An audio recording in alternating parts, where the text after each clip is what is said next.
What's up and welcome to Word on the Street. I'm Marcos Rivera, and today I want to talk about hybrid pricing models. Now, as usage-based pricing has come in, there's been a lot of talk about going with a hybrid model. But what does that actually mean? Like, what does a hybrid model even look like? I'm going to give you two quick ones here so you can understand the hybrid model a little bit better.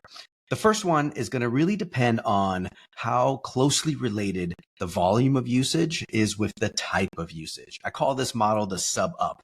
And the sub-up is really subscription-based model. So a flat subscription, you can tier it by functionality. There's lots of ways you can look into tiering it. But the idea here is that the volume of usage is scaled separately. And so you get some amount of volume in the tier. And then once you pass that volume, now comes a question, do I now move up to the next tier? And because volume and the type of usage are related, there's a natural motion to bump them up to the next tier. The subscription moves you up to the next subscription. And so the idea behind that is that more usage equals deeper, more complex usage, and you can move folks up their journey. But here's the big mistake a lot of folks make is they'll get into their package, they have X amount of things they can do in there, and then once they exceed it, they'll slap them on the head with some type of overage fee. I want to be very careful with that because you want to thank them for using your product a lot and getting value. So I always say, come up with some way to give them a little forgiveness, cut them some slack, and then say, hey, we'd love to right size you in the right plan. I think you need to move up to this next plan that has this much usage. And by the way, I think you'd also benefit from these three new features. And that's an easier way to sort of lift them up into the next plan. The second one is something I call pick and pool.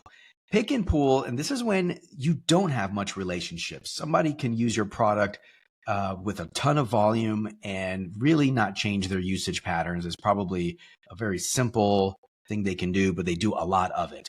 Or maybe they need a lot of complexity, but do very little volume. And so the relationship between usage type and usage volume, not really there. In that case, you want to have the model a little bit separate in terms of what they pick, how much functionality, complexity they need, and then a pool of volume that'll handle what they think they need for the year.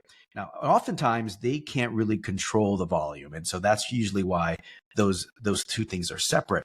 The key here is that more volume does not mean they want more features, and then more features does not mean they want more volume. So what do you do?